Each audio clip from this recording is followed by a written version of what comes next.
Good morning and welcome to another episode of Inside Elk River. This morning we're in the heart of the city of Elk River in Lyons Park. Today's subject and topic is doing wetland delineations. We're here with Amanda Bednar, the environmental coordinator for the city of Elk River. Thank you for joining us this morning. I appreciate you taking the time to come out and help explain to our viewers all about wetland delineations. What triggers a wetland delineation, Sure. and then for our viewers, maybe a little bit about what do they need to know? What do they need to do when in doubt Sure. or have questions about wetlands and what they can and cannot do in their yards or their properties? Exactly. Yeah, so we're out here at Lyons Park. Obviously there's a large pond behind us, and that's pretty much what everyone thinks of when they hear a wetland. They imagine a pond, a circle, something that's really obvious.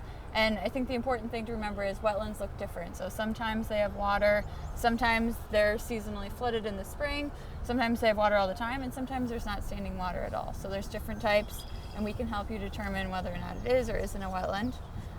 Once we get into development, or you want to add to your house or something like that, that's when we need to know where is it a wetland, where is it not. So that upland to lowland area and determining that boundary Sure. is what a delineation is, really. Okay. Yeah. Well, thank you. I appreciate that. And when we come back, we will get right into our special guest, Bill Brodner from Sherburne Soil and Water and Conservation District. So thank you, and stay with us when we'll be right back.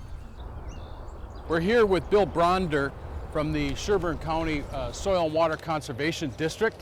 Good morning, Bill. Good morning, And Matt. maybe we can just start out by having you explain a little bit about what constitutes or what triggers a wetland delineation, how is it done, and what are the types of things that you're looking for when you're completing those? What we look for are actually three different criteria when we go out and delineate a wetland. And all wetlands have what are called hydric soils. These are soils that develop under periods of saturation or flooding or ponding long enough that they become anaerobic in the upper part. They have wetland hydrology, which is a water table at or near the surface for more than a week, 10 days in a growing season in a normal precipitation year. And then they're dominated by hydrophytic vegetation. So a lot of scientific definitions or words used to describe the things that you would see in a wetland. Obviously, there's resources available to us through Soil and Water Conservation District, as well as through Amanda at the City of Elk River to help define some of these things. But walk us through kind of what are you looking for when you're doing a delineation? So for example, here, our hydrophytic vegetation would include things like, this is giant goldenrod. Okay. We have a lot of that. And then I see we have a lot of jewelweed, which, or touch-me-not.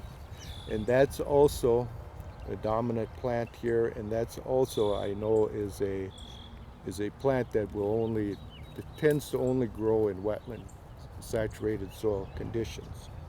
So we have the vegetation here. Then we'll take a soil bore and looking just to, if it's a large enough area, it may be mapped as a hydric soil, but we'll try to determine if it is a hydric soil. In Sherburne County, a very good indicator of a hydric soil or a wetland soil is a high amount of organic matter. And this is almost 100% organic matter. And for most people at home who are watching, when you reference organic matter, most commonly known to most people as what you see laid down before you put grass seed or sod on your lawn is it's a good rich, kind of loafy or lofty black dirt. Right, a lot of times that's what they'll call black dirt. Now see, we're at standing water now. So you can see in that core sample a lot more moisture. Yeah, you can see the water in the soils. You could hear it when you pulled it out of the hole, the suction of the water. Yeah. So this would tell you that you're at or near the water table in this particular location. Right. This isn't stuff that people or contractors or developers really need to know. All they need to know is that they can contact the city or your office. Again, Bill Brondner from the Sherburne Soil and Water Conservation District. So thank you again for joining us this morning. Appreciate it. I appreciate it too.